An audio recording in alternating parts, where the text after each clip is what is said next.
Good afternoon, evening, or morning, wherever you are in the world. Welcome back to the weekly Wednesday webcast with Mike. We started doing this back at the very beginning of COVID-19 when countries were first starting to go into lockdown. And our focus then was really to give people some practical tips, tools, and strategies to deal with decision making under pressure and the massive shifts that they were having to make in their businesses and family and individual lives. Things have moved on somewhat, particularly for where I'm based here in Western Australia. We are emerging from lockdown now. Other countries are still in various states of play there on the curve of disease. And so we've sort of over the last little while shifted the focus of these calls to be more long-term view, thinking more about the recovery side of the COVID event and more broadly about leadership. It's my great pleasure to welcome to the call today Shaun Nannup. Shaun is an Aboriginal elder of the Whadjuk people, part of the Noongar Nation here in Western Australia. He's a person that I greatly enjoy spending time with. I've had the great pleasure of working with him at some conferences where he's come to do a welcome to country for people. And he always manages to do a beautiful job of touching people's hearts, but also connecting us as human beings. We're all human after all. And I think particularly now, in light of the tragic murder of George Floyd and the reaction that that's provoked around the globe, and particularly some of the reactions that it's provoked here in Australia as well, in terms of how injustice is still a very big part of Aboriginal experience here in this country. I thought it'd be great to touch base with Shaun on a few levels. So one is to think about some of those issues and potential ways forward. One is that he is standing in a long line of people as an elder of his people. It's a culture that has been around for tens of thousands of years. Estimates of that range between about 40,000 up to 100,000 years of unbroken culture, which is an incredible achievement. That says a lot about how people work together, and there's some real lessons I think that we can learn about sustainability and longevity. And Shaun is a great leader himself, so he's got some really interesting insights into leadership. So Shaun, thanks very much for joining us, mate. Welcome. Well, it's a pleasure, Mike, and I appreciate you you said all the words that I sent you, and to the letter, mate. I couldn't have said it better myself, but it's obviously spending time with Mike and people who are connected to him. I'd like to say hi to. I'm not sure your name there, mate, but that's Kevin that's joined us. Hi, Kevin. Certainly lovely to be a part of your conversations and hopefully adding some sort of a cultural connection to what's going on. Then it's a blessing. Thanks, Mike, for the invitation.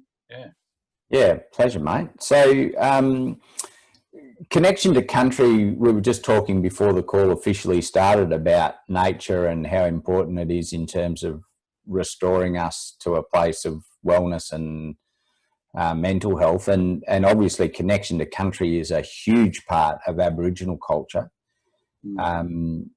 Your culture revolves strongly around places and connection to places, and your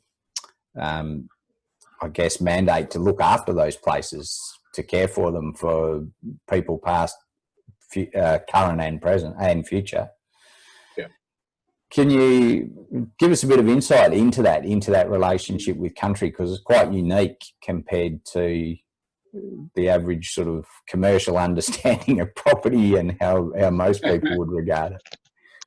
Well, I'll do my best to bring in, 30 years of learning into somewhat of a balance there. But the one thing that I was, as you were talking, I'm thinking about how we as humans and everything around us are pretty much there's a core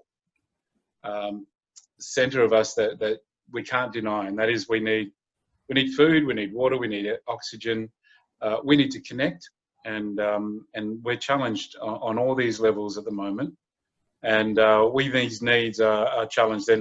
And some of our long-term sustainable ways of connection, if they are having some sense of difficulty, then these things will obviously bring that out very quickly. And that is why everyone's running around grabbing toilet paper. And now we've got, thousands of rolls of toilet paper on our shelves right now because we panic a little bit when we feel a little bit uncertain. If we have our centre on our long-term plan is not solid, then we're going to find ourselves panicking, and that's generally what happens when, as you know, Mike, or I'm sure everyone, when we haven't got something of a good backup, a good way to communicate to one another, to bring out each other's gifts. If we're in the desert and we've got no food and all of a sudden we need to find water, I start panicking pretty quickly. Mike, you'll be looking at me going, "Oh, wait, we're in the desert, yay!" Mike, we don't have any food. I'm home. And this is the sort of thing that I think, if I can bring culture to the table for you now, it was the essential way of being was identifying the gifts and everything around us, and that started with you. And it has to start with you and understanding your personal rhythm and being in the tune with the rhythm of this country, our great mother's spirit. We then found a natural flow to the next things that would automatically appear. So as soon as we got in tune with the sound of the bird that's singing, we then get into the rhythm of when it flies and which branches it's sitting on, and how, there's two or three flying together. And the commonality of that then all of a sudden leads us to where it then nests, and then the river, which it sings with, starts to appear slowly. And for us, how does our heartbeat then translate into that rhythm? And if any of you guys, I'm sure, listen to music, some of our music may line up with your kids, but some of it doesn't. I've got three, or one on the way, not one on the way, but 3-year-old. They all have their own individual way of understanding music or connecting to music. And for us, we then, as leaders or people of community, we identify that rhythm and then allow it to then connect to its natural sounds and rhythms around it. And if we were to think of a young child from 0 to 9 in our old language here, in our Wajak language, we would not give any law to that child. We allow the child from 0 to 9 to basically run free and explore. And there is one law, and that is that you don't cover your shadow over an elder, and because they hold great spirit there. And if a young child crosses that path, then the child could bring on that spirit that may be challenging for him or her. But for the old truth to that story is that you don't want your children to bumping into an elder who might fall and break an arm or a hip, and that could be life-threatening. So we bring story into connection to the greater good of your basic needs that we all know serve us all equally. So for us as Aboriginal people right now, we look for ways to be identified as strengths. And then it's our great pleasure to, in some cases, introduce themselves to themselves and use a mirror and say, "Can you see this?" And then play music back to them. "Can you feel that? Can you hear it?" And go through those natural senses that we sometimes take for granted. Yeah. So how long do we have, Mike? We've got 40 minutes all up, Shaun. So shall I give you something that really connects that rhythm, and then the welcomes and all the other questions may come that could answer a few of them. How's that sound, guys? That sounds great. All right. So how are you going there? You're on the other side, June. You still there? I'm here. I'm loving what I'm hearing. Okay. So when a child is in the mother's womb, the the first thing is it feels like it's in this expansion of universe, and it's floating. And it hears mum's heartbeat. Boom, boom. As it starts to grow, it feels the sense of safety and warmth of its mother, hearing its heartbeat. And as it grows, it becomes restricted. And then it starts to expand and kick out. And the mother feels the first kick. Do you have any children, if you don't mind me asking? No, I don't have kids. Okay. Well, we all kicked our mum once. And I gather you guys haven't had any kids in your tummy yet. I hope not. So the first kick is marked with art, song, dance, language, and story. And we then travel around the 6 seasons. So we're eating and hunting in different parts of the ecosystem that we're in. And then as we start to kick out, because you can imagine the first kick, it's no longer a thought, it's a feeling that the mother's pregnant. And as parents, as fathers and as family members around that the mother, we feel that extremely the first time the baby gives that sense of enjoyment to the mum. And it's a reminder that there's a celebration that this baby's rhythm now is getting in tune with the natural rhythm that we're born in. So then we go around to where the baby is born, just to speed things up. And we mark that with art, song, dance, language, and story. So that way then, when the baby comes out of the womb, it then comes into another universe of expansion. It can't feel the distance. And it's floating somewhat. If you go a bit further too high, you're up in the space, right? But if you're in the water, you're floating. So we're floating in the universe now. And you'll see Aboriginal people, we all have our hands out and we dance like this. Da, da, da, da, da, da. And we're showing that we're part of the great womb. And we're still nurtured and we still feel your rhythm, great mother. And we hear that heartbeat. And then we kick the ground. And we dance and we plant our heels very heavily on the ground. So that way then mum will hopefully be feeling us and the vibration and be excited that we're still alive and we're still present with all its children, so to speak.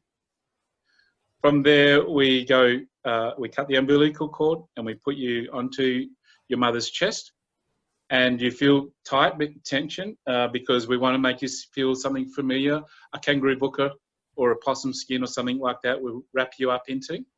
And then you'll hear mum's heartbeat, and then you smell mum. And you'll know with a lot of medical centres now, especially with baby birth, they'll have T-shirts of mothers onto nurses and other carers. So that way then the child gets an instant reminder of its mother and safety. We're very, very powerful as a baby, extremely sensitive to all things around us. And then we taste mum's milk, and sight comes later.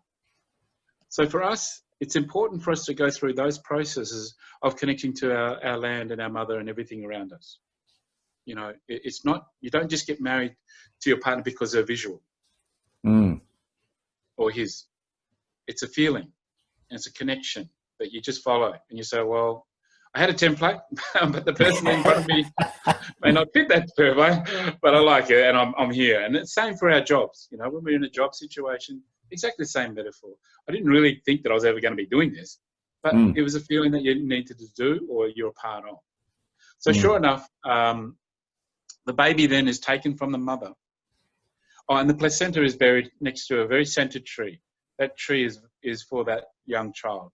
So every time it's sad or needs sometimes to be uplifted, we rub that tea tree or the peppermint tree or some tree that represents that child. And it's to invoke a sense of happiness. And so senses are really important at this stage. And then we take you and put you in the ground. We cover you in ochre and we cover you in ash. Everything that's gone before us has turned to dust. So the trees have absorbed everything in the ground. So the kangaroo, the wallaby, if you want to talk about unity, the tree is unity. And then it also provides oxygen as it takes out carbon. So even though we're walking through the bush, the trees have a very, very intimate relationship with us because it has our great-great-great-great-great-great-great-great-grannies embedded in their being. And so for us, when we travel through country, and we do welcomes to country, we speak the language of the rhythm of this country, which will then unite us to the spirit. And when you get the rhythm right, it's like any song, or you might be next door hearing a party, and they'll be playing music. You'll be like, oh goodness, I want to come over, you know. And then they'll be having the food. The food just gets us. Oh my goodness, I've definitely got to go over and just say hello if they've got some sugar, you know. And that invitation is natural. So when we get into the rhythm and the dance and the singing and the song and the music, the smells, it invites the old Demagamanga, our great-great-grannies, to come from the spirit world to enjoy the moment with us and to reinforce that we talk to them. And we remind that they're still part of our journey today. And then we also speak to our great-great-great-great-great-grandchildren. And we say to them, we're not forgetting you too. Because what we do here now will affect them. And so for us, we're always in tune with those three dimensions. And never individual or self-centeredness comes into this play. It's punishable by death in our culture. That's how important it was to maintain a sense of balance to the spirit world, that we are unified in every aspect. And this is where culture today has been stopped. The reason why they had the stolen generation was because they believed that they were going to simulate the young kids, especially the half-caste, my grandparents, into major society and then drown out or die out the Aboriginal belief and culture, skin colour. But the truth is, they took the children away because to stop this story to be heard in your ears today. It's too powerful. When you look at the river and the oceans and the trees and the birds as one, it then takes on you then take on a sense of responsibility to nurture and care for it. And that's why we don't walk past great grannies on the street or family in need, because they're our mother, they're our sister, they're our auntie. And so these core businesses are so important, but yet we see such a devastating effect of not being able to reinforce this old way of being that I think is embedded in all of our cultures. And when we unite that, we can see a way forward beyond this COVID virus and beyond, you know, the passing of George in the way that he did. We come together and we show unity in its greatest form, and that we're not going to just fall and crumble and become displacent, because we're embedded into this society and into the core of its being. So when we take you and cover you in ash and ochre, we cover you with all the great grannies, and we lay you in the ground and we walk away. And when we walk away, you're screaming, put me back in, mummy, I need my mum. But you're reintroducing to the rhythm of the land and the beautiful smells of the country. And when you calm, we then come back and pick you up. You'll do this every day, every night. You'll go and lay down next to the earth, and you're reminded that you're constantly being reborn. Tomorrow's another day. And tomorrow's an opportunity to find a way to connect to your environment that maybe you've been missing out on. What is out there around us that could keep us alive, that could fulfill our life with great joy, and to remind us that we're part of something amazing? And if we get in tune with that, then it will naturally give us a sense of rhythm that we can then straight away, instantly become a part of, and everyone gets goosebumps and starts jumping around and going, "Yay, man! This is something to be worthy of." And so when we travel around now, speeding it right up, we come across the place where Tom, you kick your mum in the tummy of her, and we start to dance you and sing you as a little child. And Tom comes running out going, "Oh, why are you dancing me today and you sing me?" Because this is where you kicked your mum inside in her tummy. This is the first rhythm. Can you feel it? And usually the little fellow will be going, yeah, I can feel it. Oh, yeah, and start dancing. And it's great joy. This day when we felt you kick, your great-grandmother was crying over there. She knew you were coming, and life and the legacy that we can teach and nurture is getting stronger. You know, you made me cry tears of joy, son, or not, daughter. You know. So then we come across where you were born, And sorry, is it? Oh, I'll click over. June. We start dancing June and singing her rhythm. And June comes running out. Oh, my turn today, not yours, Tom. Why you dance me? Oh, this is where you came from spirit world to real. Great joy was here. Why you dance me today? And I'm sorry, Mike, the other person? Kev. Kev. We come across where Kev. Oh, this is where we laid you in the earth. And this is the first time we reintroduced you to your great-great-mother. Why you dance me now? Oh, this is where your first foot touched the river. Why you dance me today? This is the first time that you made your first spear. This is the first time you tasted the first time. And if you have a partner or something in your life, you generally remember that first time. And that's a time when your senses were completely and utterly vibrating. Mm. And so for us to get through this time now, how do we remind us that we're a great vibrational energy that affects everything around us? And if we get that rhythm right, Mike, it's instantly connected to the people around us without colour, without name, without boundaries. It's just, I don't know what the words were, but I want to listen to that song for the rest of my life. I don't know what it was, but when I stood on top of Mount Fuji, is it Fiji? That was just, you can't put it to words. You just have to go there. And that's the sort of thing that I think people are needing right now, is to be reminded, not just today or another 10 years or 20 years, we're talking thousands of years. We should have been doing this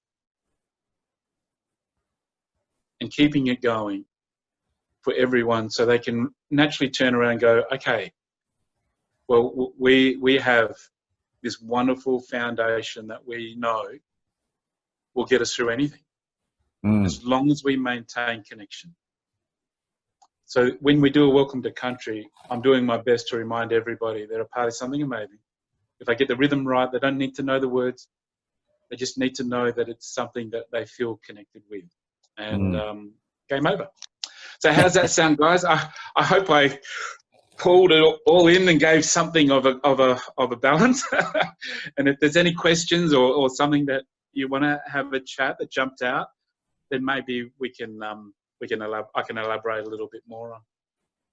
Shaun, absolutely beautiful. Thank you, mate. It's I always feel the sense of the ticking clock just disappears, and it's just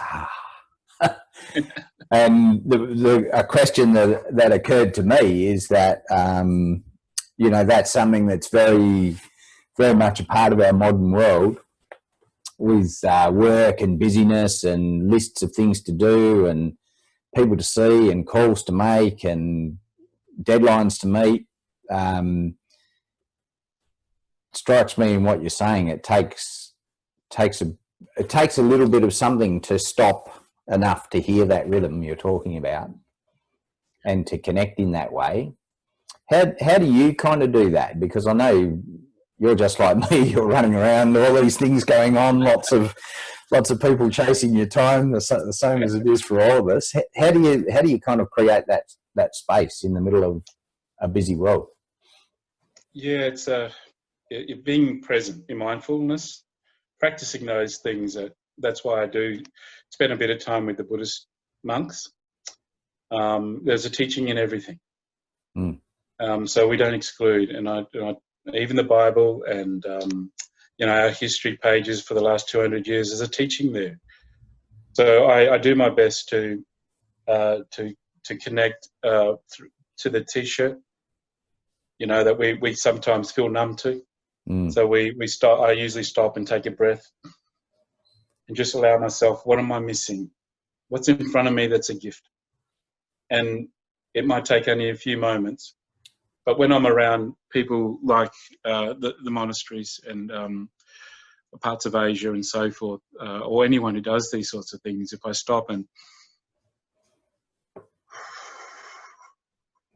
feel the breath and enjoy the breath, and say to myself, without that breath, I wouldn't have the gifts of my life, you know. So it's simplifying it. And I think, 2 minutes, 5 minutes, and you do that on a regular basis.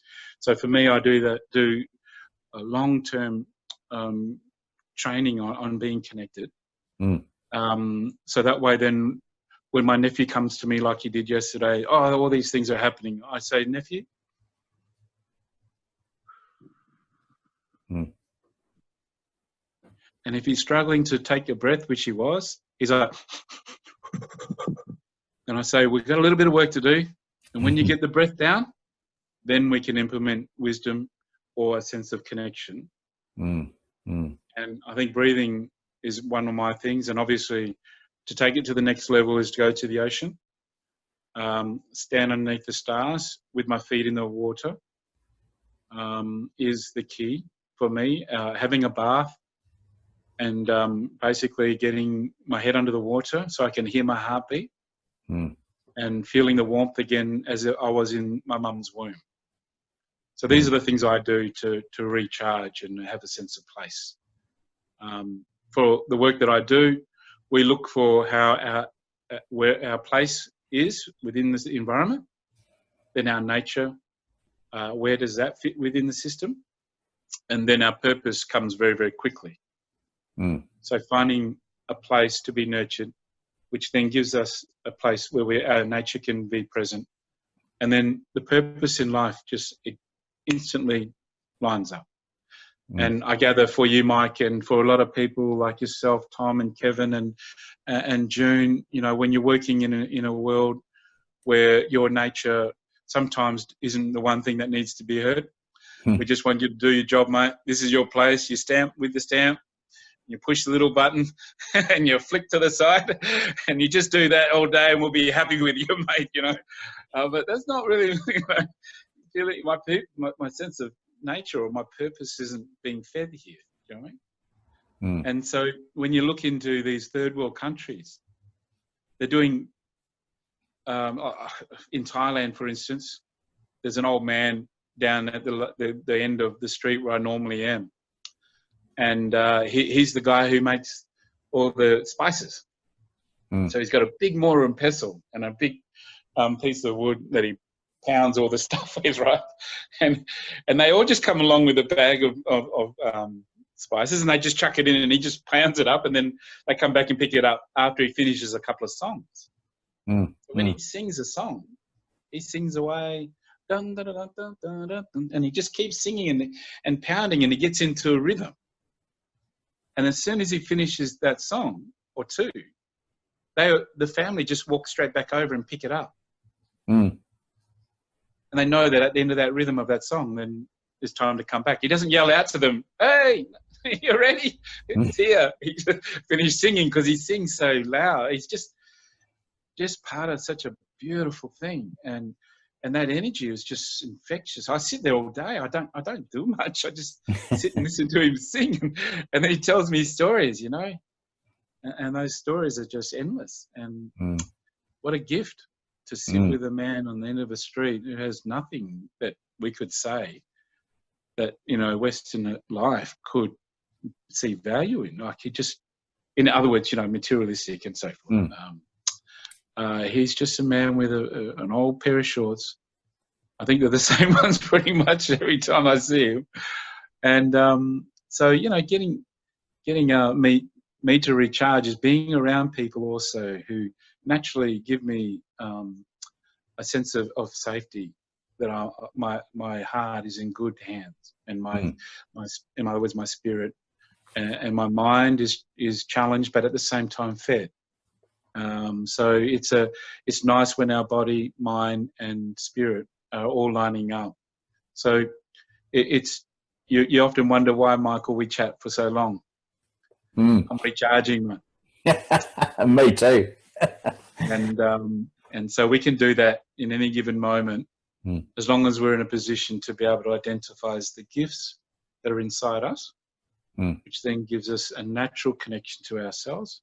Because when we do the art, song, dance, language, story, those 5 things are a key to identifying how we then connect to our environment. If you do two, I would dare say very hard for the third not to come. And so when we teach our young nephews and nieces, or more nephews for me, I will say to them, okay, I want you to sing this song. Why? Sing this song. Okay, and then just repeat it. And they'll just keep singing. And they'll look at me, is it time for me to move on to the next one, you know? And I just say, no, but look at your feet. Look at your hands. Look at your body moving. And they're like, oh.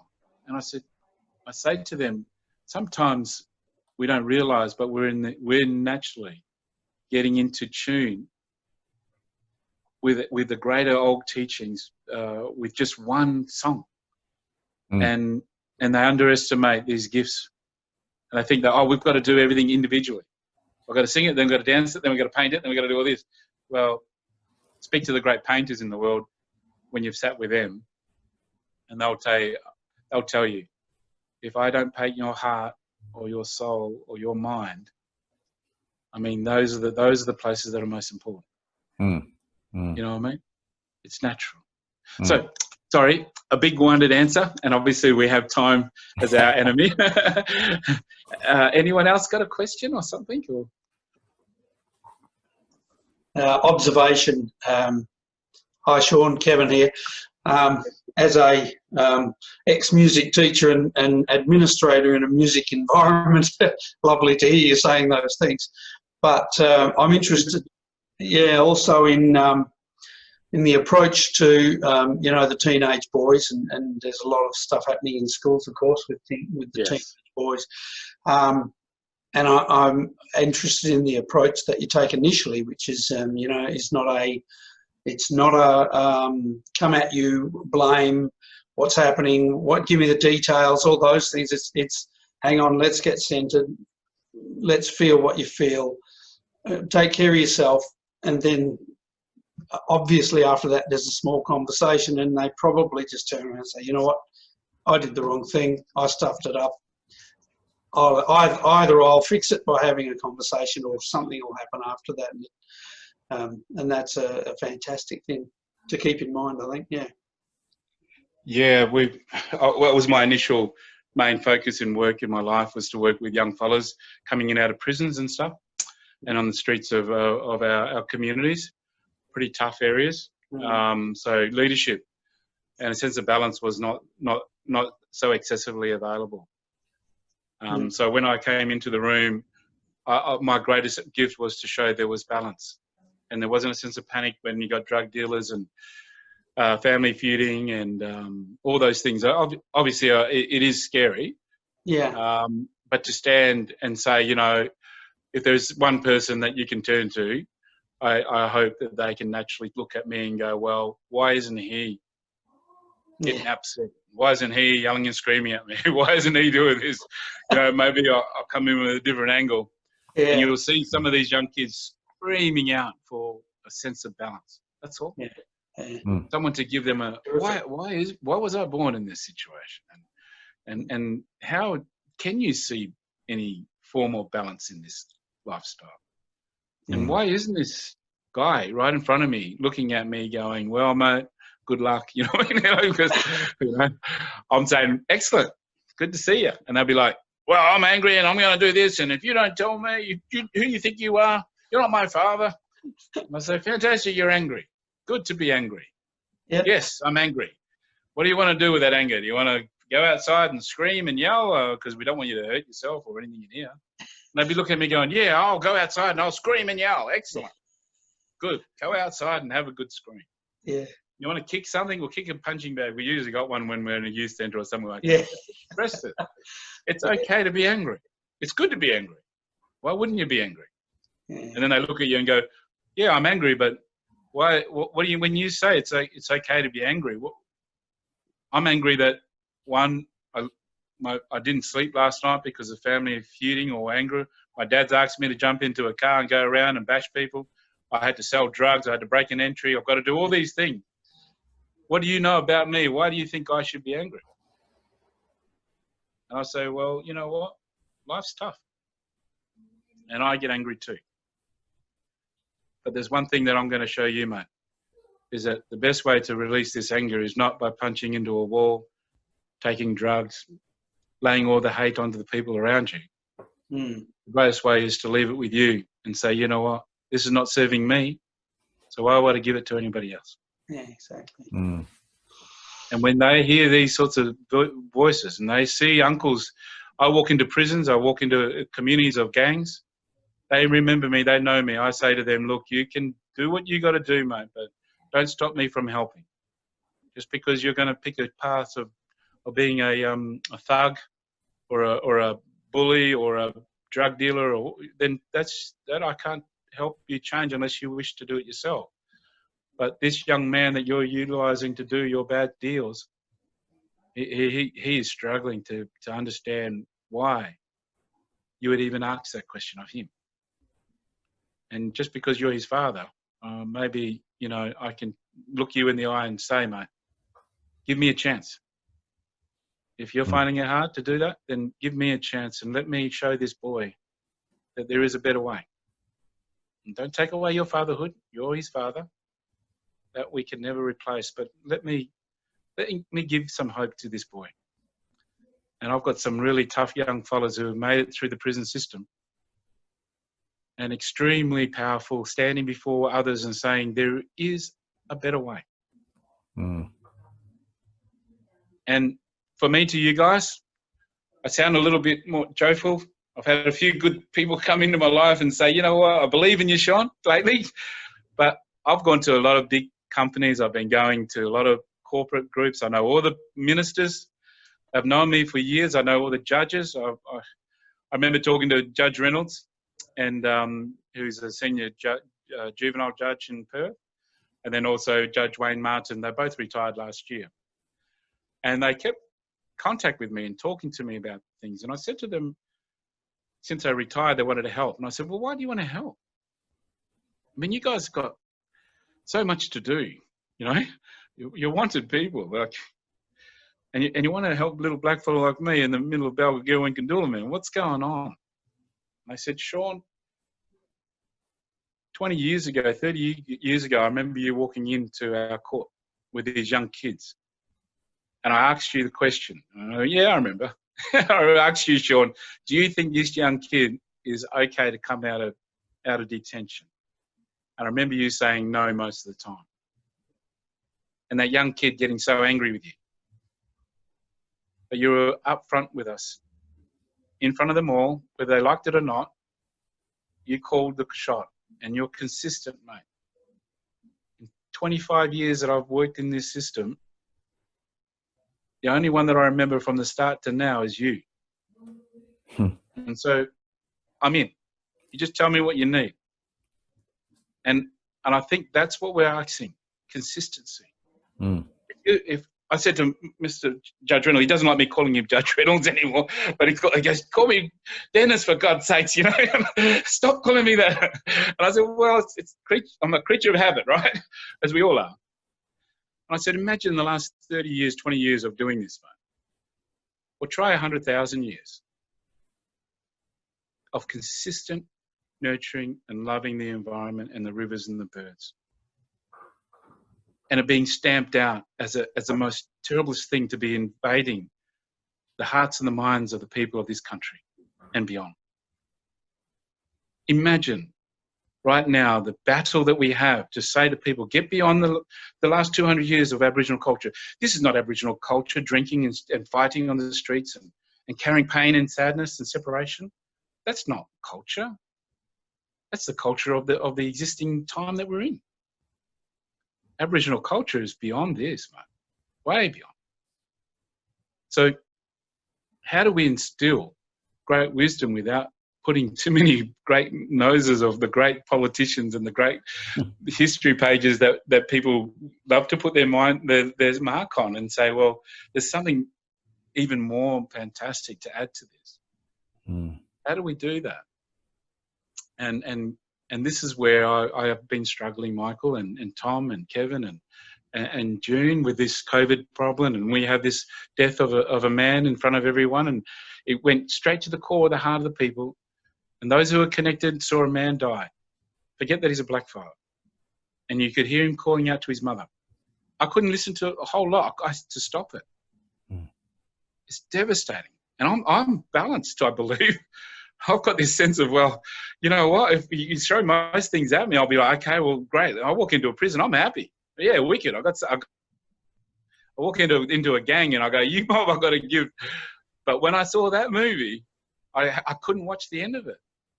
It brings me to tears now because it hits my spirit, my core, and there's a system that's failing, and I'm a part of it, and I feel responsible. And I don't know how, but what do we do when we see a community of people, regardless whether you're white, black, brindle, Chinese, when you get to the core and the heart of people and you see an injustice like that, it shakes the foundations of what we believe are the most important things. And I think now we've got to get back to being in nature. Tom, right, going for a run is just a natural rhythm that you get into that just gives you a sense of being. I mean, I don't want to be the voice to you, mate, because I'm sure you know that within your own right. You know, I'm not too sure what you do, Kevin, and I know Mike, what you do, and yourself, June. I just know that being in the bush and being connected is one thing, but being in tune with your rhythm and understanding your rhythm has been the biggest challenge of all my working career.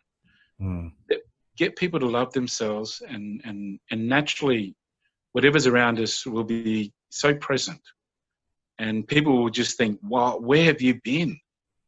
How did you find this wisdom? Did you speak to the great Dalai Lama, or did you go to the top of the mountains or the bottom of the oceans to find this great wisdom of being, of trust? Well, it's deep inside us. Unlock it, man.